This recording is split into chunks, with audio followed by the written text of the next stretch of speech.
صحابہ کرام دیکھو پہلے جب تک اسلام نہیں تھا تو کسی نے گھوڑے نے پانی پہلے پلا دیا نا اپنے گھوڑے کو تو اس پہ لڑائی شروع, تم نے پہلے پانی کیوں پلایا, بھڈا شروع. اونٹ نے پہلے پانی پی لیا تو تم نے کیوں پیا, تمہارے اونٹ نے کیوں پیا, جب میں ہوں تو میرا اونٹ پہلے پیا. اس پہ لڑائی شروع, پھڈے بازی, قبائلی جنگ, قتل و غارت, یہ ہوتا تھا. لیکن یہ وہی صحابہ جو بیٹیوں کو زندہ دفن کر دیا کرتے تھے, جب اللہ کو پر ایمان لائے ہیں, پتہ چل گیا بھائی ہمیں اللہ نے پیدا کیا ہے, وہ ہمیں کھلاتا ہے, وہ ہمیں پلاتا ہے, وہ ہم سے حساب و کتاب لے گا.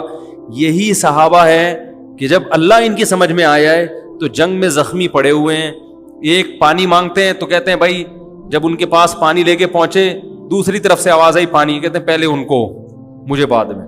دوسری طرف گئے, انہوں نے کہا پہلے ان کو. سب شہید ہو گئے لیکن پہلے وہ.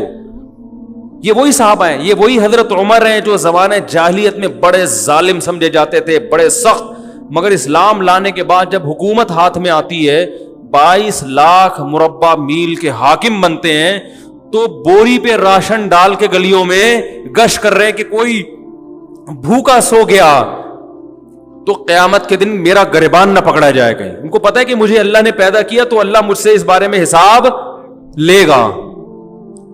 ان کو پتا ہی ہے کہ اللہ پوچھے گا.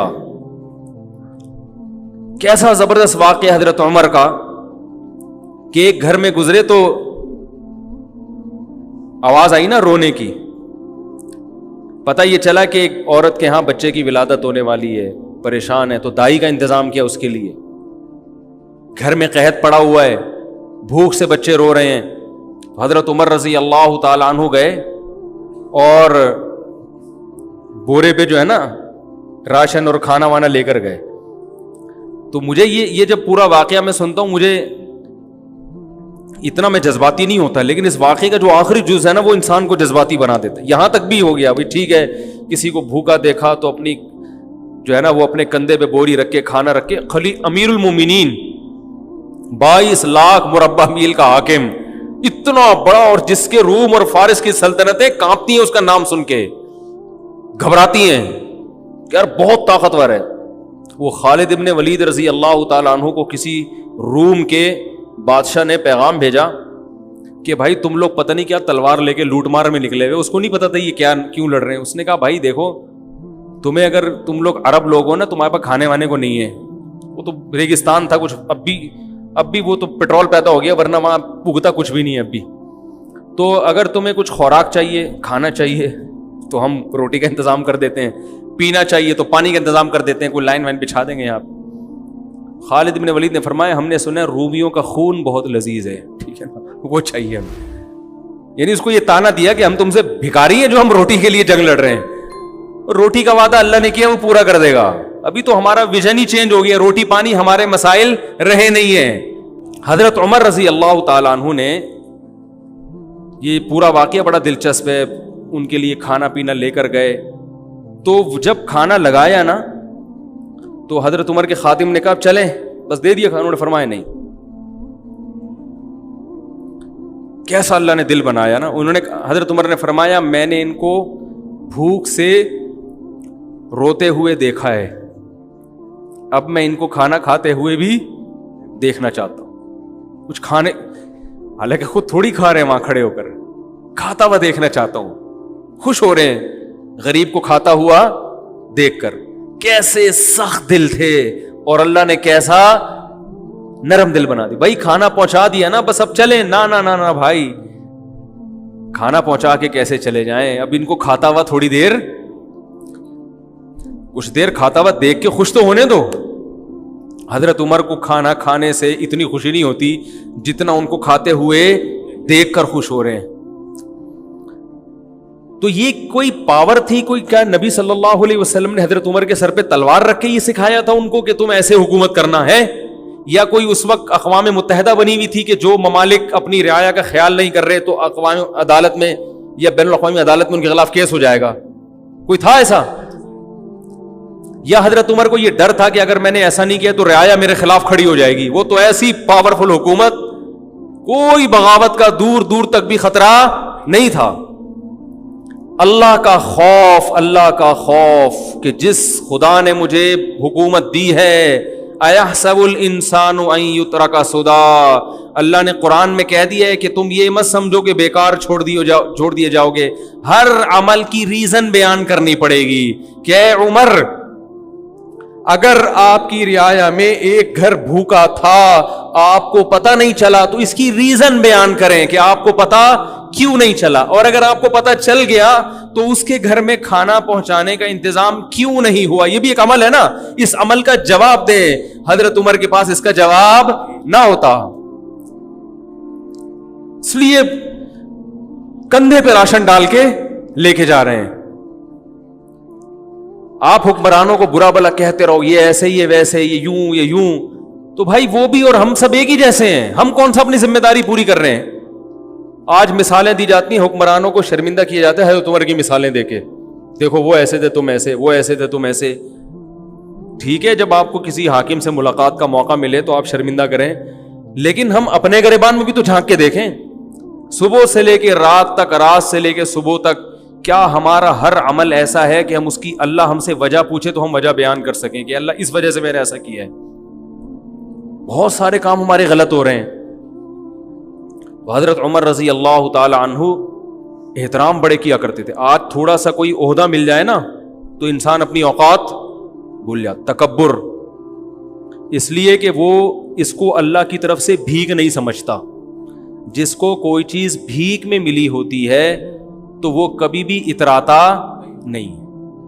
دیکھو آپ کے پاس کچھ بھی نہیں تھا پہننے کے لیے، بھکاری بن کے کسی کے در پہ گئے، سیٹھ صاحب نے آپ کو ایک ٹائی دے دی، 3 پیس سوٹ دے دیا، بنیان دے دیا ہے بھائی، اور شیمپو دے دیا کہ نہا لو، نہا کے آپ نے ٹائی وائی پہنی، اب آپ اسی کے سامنے اکڑ رہے ہو اور لوگوں کو یوں یوں کر کے دکھا رہے ہو، تو وہ بولے گا بھائی میں نے دی ہے، واپس لے لوں گا میں۔ تو جو چیز بھیک میں ملی ہوتی ہے انسان اس پہ اکڑتا نہیں، اور جو اپنے پیسوں سے خریدی ہوتی ہے اس پہ اکڑتا ہے۔ خود گئے طارق روڈ میں شاپنگ کی آپ نے، اپنی تنخواہ میں سے، آپ کو تنخواہ ملی تھی، اچھی تنخواہ ہے آپ کی، وہاں سے 3 پیس سوٹ ٹائی پہن کے آئے، اپنی گاڑی میں بیٹھے، پھر آپ ایسے ایسے کر کے گھوم رہے ہیں، کوئی شرمندہ نہیں کرے گا آپ کو، بولے گا بھائی السلام علیکم، اللہ نے آپ کو دیا ہے۔ تو اللہ کہہ رہے ہیں یہ جو تمہاری اپنی چیزیں یہ بھی اپنی نہیں ہے، یہ سب میں نے دی ہیں۔ یہ جو تنخواہ آپ کو مل رہی ہے، یہ تنخواہ کہاں سے آ رہی ہے؟ جو آپ کی کمپنی کی ارننگ ہے، یہ تو قدرت کی پیداوار ہے نا، جو اللہ پیدا کر رہے ہیں، کپاس اللہ نے پیدا کی، اس سے کپڑا بنتا ہے، تو آپ ٹیکسٹائل مل میں جاب کر کے تنخواہ لے رہے ہوتے ہو، یہ تو سب اللہ کی طرف سے بھیک ہے۔ آپ شوگر مل میں مینیجر لگ گئے بھائی، تو شوگر پیدا کون کر رہا ہے؟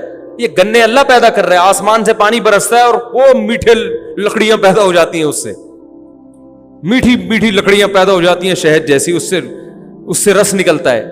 ایک بارش ہے جو دنیا کی ہر چیز پیدا کر رہی ہے، ایک پانی ہے جو دنیا کی ہر چیز پیدا کر، تبھی پانی بند، سب کچھ ختم۔ تو یہ سب چیزیں بھیک میں ملی ہیں، تو حکومت بھی کس میں ملی ہے؟ بھیک میں۔ تو حضرت عمر جانتے تھے کہ مجھے جو حکومت ملی ہے کس میں؟ اللہ نے بھیک میں دی ہے، یہ میرا کمال نہیں ہے، تو لہذا بڑوں کا احترام کرتے تھے۔ حضرت خولہ بنت ثعلبہ رضی اللہ تعالیٰ عنہ کا بڑا دلچسپ واقعہ ہے۔ حضرت خولہ بنت ثعلبہ جو تھیں، ان کے شوہر نے ان سے زہار کیا۔ زہار کہتے ہیں کہ انتی علیہ کظہر امی، بیوی کو اپنے ماں کے کسی محترم عضو سے تشبیہ دے دینا کہ تم مجھ پر ایسے ہو جیسے میری ماں کی طرح ہو۔ تو عرب میں یہ الفاظ طلاق کے سمجھے جاتے تھے، تو جب ان کے شوہر نے یہ الفاظ کہے تو یہ پریشان ہو گئے کہ طلاق ہوئی ہے کہ نہیں ہوئی ہے۔ نبی صلی اللہ علیہ وسلم کے پاس آئیں، فتح مکہ کے بعد کا واقعہ یہ، عرض کیا یا رسول اللہ کیا میں اپنے شوہر پہ حرام ہو گئی؟ آپ نے فرمایا حرام ہو گئی۔ وہ بار بار اللہ کی طرف دیکھتی کہ اللہ کوئی صورت پیدا کر دے، چھوٹے چھوٹے بچے بھی تھے، شوہر سے بہت محبت بھی تھی، پھر جاتی ہیں پھر واپس آتی ہیں، یا رسول اللہ، جیسے لوگ طلاق دیتے ہیں نا بیوی کو، تو پھر عورتیں بھی آتی ہیں، مرد بھی آتی ہیں، مفتی صاحب 3 دے دی ہیں کچھ تو ہمارے نبی کیا کہہ رہے تھے کہ طلاق یعنی نکاح ختم، حرام ہو گئی ہو ہمیشہ کے لیے۔ اس لیے کہ آپ اپنی طرف سے، تو مفتی بھی اپنی طرف سے کچھ نہیں بتا سکتا۔ جب بار بار آئیں اور آسمان کی طرف دیکھتی تو اللہ نے آسمان سے آیتیں نازل کی۔ قد سمع اللہ، 28ویں پارے کا پہلی آیت، قد سمع اللہ قول التی تجادلک فی زوجہا، تحقیق سن لی اللہ نے بات اس عورت کی جو اے نبی اپنے شوہر کے بارے میں آپ سے جھگڑا کر رہی تھی، واللہ یسمع تحاورکما، اللہ تمہاری سرگوشیوں کو، باتوں کو سنتا ہے. اور پھر اللہ نے آیتیں نازل کی، والذین یظاہرون منکم من نسائہم، جو لوگ اپنی بیویوں کو ماں کے کسی عضو سے تشبیہ دے دیں، زہار کریں، تو اس طرح کہنے سے ان کی بیویاں حقیقت میں ماں نہیں بن جاتی. یہ طلاق کا جملہ نہیں ہے، نہ اس سے طلاق ہوگی، نہ بیوی حرام ہوگی، لیکن یہ بری بات ہے. تو بری بات کی سزا یہ ہے کہ جو شوہر ایسا جملہ کہے گا تو وہ بیوی کے قریب نہیں جا سکتا جب تک کہ ایک غلام کو آزاد نہ کر دے. اور جس میں غلام کی طاقت نہیں ہے وہ 60 روزے لگاتار رکھے. جو 60 روزے بھی نہیں رکھ سکتا، کمزور ہے، بیمار ہے، تو وہ 60 مسکینوں کو 2 ٹائم کا کھانا کھلائے، اس کے بعد بیوی کے پاس جا سکتا. تو اللہ نے آیتیں نازل کی. کیا خیال ہے بھائی؟ اب آیتیں نازل ہونے کا آپشن، اس لیے 3 طلاقیں دیں تو وہیں بیٹھ کے بس سمجھ جائے گا کہ بیوی حرام ہو گئی ہے. ٹھیک ہے نا؟ اب آ کے مفتی کو تنگ نہیں کوئی گنجائش، پھر ادھر سے آ کے فتوے آج کل مارکیٹ میں اویلیبل ہے. اور میں بتاتا ہوں اہل حدیث علماء کا میں احترام کرتا ہوں، لیکن 3 طلاق کے مسئلے میں ان کی رائے 100% غلط ہے، بالکل قرآن و حدیث سے متصادم، اجماع امت کے خلاف ہے. اس لیے ان کے فتویٰ سے بیوی حلال نہیں ہوگی. خود اہل حدیث کے لیے بھی اس فتوے پر عمل کرنا جائز نہیں ہے. تو رسول اللہ صلی اللہ علیہ وسلم نے ان کو بتایا کہ اللہ نے تمہاری بات سن لی. تو یہ بڑی ایک فضیلت تھی. یہ حضرت عمر کے دور حکومت میں یہ بوڑھی ہو چکی تھی، خولہ بنت ثعلبہ جو ہے نا، ظاہر ہے وقت گزر گیا تھا، بوڑھی ہو چکی تھی. ایک دن حضرت عمر جا رہے ہیں تو ان کو پتا چلا کہ امیر المومنین گزر رہے ہیں. تو یہ بوڑھی ہو گئی تھی، انہوں نے حضرت عمر کو روکا اور ٹھیک ٹھاک سنانا شروع کر دی. تم بادشاہ بنے ہو، تم مسلمانوں کے امیر ہو، تمہیں قوم کا خیال نہیں ہے، تم ایسے کر رہے ہو، تم ایسے، جیسے عادت ہوتی ہے بڑے بزرگوں کی. حضرت عمر سر نیچے کر کے سن رہے ہیں، سنتے جا رہے ہیں، کچھ نہیں کہہ رہے. ایک بات خوب اچھی طرح سمجھ لیا کریں کہ جب کوئی بڑا نصیحت کرے نا، چپ کر کے اس کو سن لیا کرو، چاہے وہ غلطی کر رہا ہو، آپ کے اندر وہ غلطی نہ بھی ہو تو سن لیا کرو. آج کل نوجوانوں میں یہ بدتمیزی بہت ہے کہ باپ سمجھا رہا ہے، ماں سمجھا رہی ہے، فوراً جواب دینا شروع کر دیں گے، نہیں آپ غلط کہہ رہے ہیں، میں نے تو ایسا، میں تو ہوئی نہیں ایسا.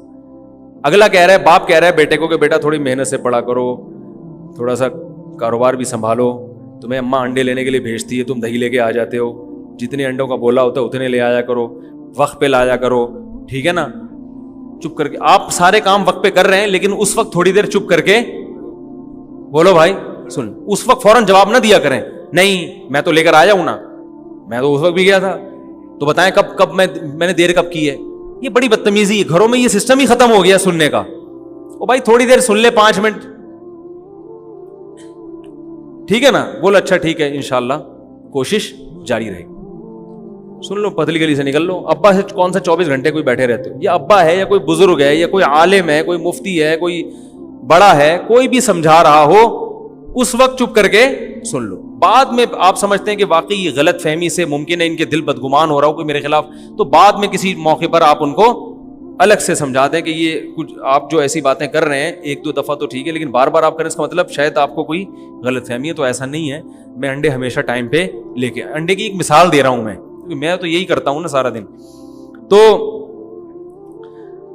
تو یہ جو ہے نا ایک دم بدتمیزی کرنا، یہ اچھا کام نہیں ہے. کچھ آداب ہوتے ہیں، کچھ تمیز ہوتی ہے، وہ شارٹ ہوتی جا رہی ہے مارکیٹ سے. باپ اگر غصے میں بھی ڈانٹ رہا ہے تو چپ کر کے سن لو. اسی سے انسان کے خاندانی ہونے کا پتہ چل جاتا ہے. کچھ دن پہلے ایک جگہ جانا ہوا، ابا نے اپنے بیٹے کو نا میرے سامنے ڈانٹ رہے ہیں، ایک کاروبار کے سالے نے بیڑا غرق کر کے رکھ دیا، اس کو دیا، یہ کر دیا، سست. بیٹا بیٹھ کے سن رہا ہے چپ. مجھے اندازہ ہوا کہ خاندانی لوگ ہیں. گھرانہ کیسا ہے؟ باپ بولتا ہے تو بیٹا چپ کر کے سنتا ہے. یہ خاندانی ہونے کی علامت. ورنہ بیٹا یہ بھی کہہ سکتا ابا مفتی صاحب کو بتانے کی کیا ضرورت ہے. وہ ہو سکتا ہے بعد میں جا کے اس نے پرچہ لکھ کے دیا ہو کہ ابا ویسے ہی مجھے سمجھا دیتے ہیں مفتی صاحب کے سامنے. ابا کو چاہیے کہ الگ سے سمجھائیں، کسی کے سامنے نہ کریں. یہ ابا کی غلطی ہے. لیکن بیٹے کی سعادت کیا ہے؟ چپ کر کے سن لو. یار ابا کے احسان اتنے ہیں، یہ گھر ابا نے دیا ہے بھائی، نام ابا سے ملا ہے، کوئی بات نہیں، تھوڑا سا ظلم ہو گیا تو کیا ہو گیا. وہ احسانات کے مقابلے میں اس کی کوئی اوقات ہی نہیں ہے جو ان غلطیوں کی. تو حضرت عمر رضی اللہ تعالیٰ عنہ اتنے بڑے امیر، لوگ کانپتے ہیں ان کے نام سے، اور ایک بوڑھی عورت کھڑے ہو کر ڈانٹ رہی ہے، سمجھا نہیں رہی، ڈانٹ رہی ہے، بولتی جا رہی ہے، چپ ہی نہیں رہی۔ تو وہ جو حضرت عمر کے خادم تھے نا، انہوں نے کہا قد اکثرتی یا خولا، بہت زیادہ کر دیا آپ نے نصیحت، امیر المومنین ہے، تھوڑا خیال کرو۔ ٹھیک ہے 2-3 دفعہ ہو گیا، اب یہ آپ تو بولے ہی جا رہی ہے۔ حضرت عمر نے ان کو خاموش کرا دیا، اپنے خادم کو، فرمایا کہ اگر یہ عشاء کے بعد کا یہ واقعہ ہے، فرمایا اگر یہ عشاء کے بعد سے فجر تک بھی مجھے کہتی رہے گی تو عمر اس کی بات سنتا رہے گا، کیونکہ یہ وہ عورت ہے جس کی بات کو اللہ نے آسمانوں پہ سنا ہے۔ تو عمر کون ہوتا ہے اس کی بات کو سننے سے انکار کرتے؟ یہ وہ عورت ہے جس کی بات اللہ نے 7ویں آسمان پہ سنی ہے۔ یہ آئی تھی نا نبی کے پاس گنجائش پیدا کریں، تو قد سمع اللہ نے آیتیں نازل کی، اللہ نے سن لی اس عورت کی بات جو اپنے شوہر کے بارے میں آپ سے جھگڑ رہی تھی۔ تو جس کی بات اللہ 7ویں آسمان پہ عرش پہ بیٹھ کے سن رہا ہو، عمر کیسے کہہ سکتا ہے کہ بس کر میں نہیں سننا چاہتا؟ تو یہ بھی وہی ہے اللہ کا خوف۔ یہ کہاں سے آیا؟ قرآن سے آیا۔ کوئی اقوام متحدہ نہیں تھی اس وقت، یہ کوئی بین الاقوامی عدالت نہیں تھی جس کے پاس دنیا کیس لے کے جاتی کہ یہ ہماری بات نہیں سن رہے۔ جب تک اللہ کا خوف نہ ہو، آخرت نہ ہو، انسان کا بچہ بن ہی نہیں سکتا، اور دنیا میں ظلم ہوتا رہے گا، اور اپنے اوپر بھی انسان ظلم کرتا رہے گا، اپنے اوپر بھی۔ دیکھو میں سگریٹ نہیں پیتا الحمدللہ، میں چرس نہیں پیتا، میں ہیروئن نہیں پیتا، یہ کیوں؟ اسلام کی وجہ سے نا۔ اگر آپ نہیں پی رہے تو کس کی وجہ سے؟ خدا کی قسم ایک دن کے لیے اسلام کو ہٹا دو تو دیکھو یہاں آدھے سے زیادہ لوگ شراب پینا شروع کر دیں گے۔ اپنی جان پہ ظلم ہے یا نہیں شراب پینا؟ بتاؤ میرے بھائی۔ دنیا سے محبت اپنی جان پہ ظلم ہے۔ جو فلمی اداکار دنیا سے عشق کی حد تک محبت کہ میں پھیل جاؤں دنیا میں، حالانکہ پتہ ہے دنیا وفا کرنے والی نہیں ہے، تو وہ ایک بے وفا چیز سے اتنی محبت کر کے اپنے آپ پہ ظلم کر رہا ہے کہ نہیں کر رہا؟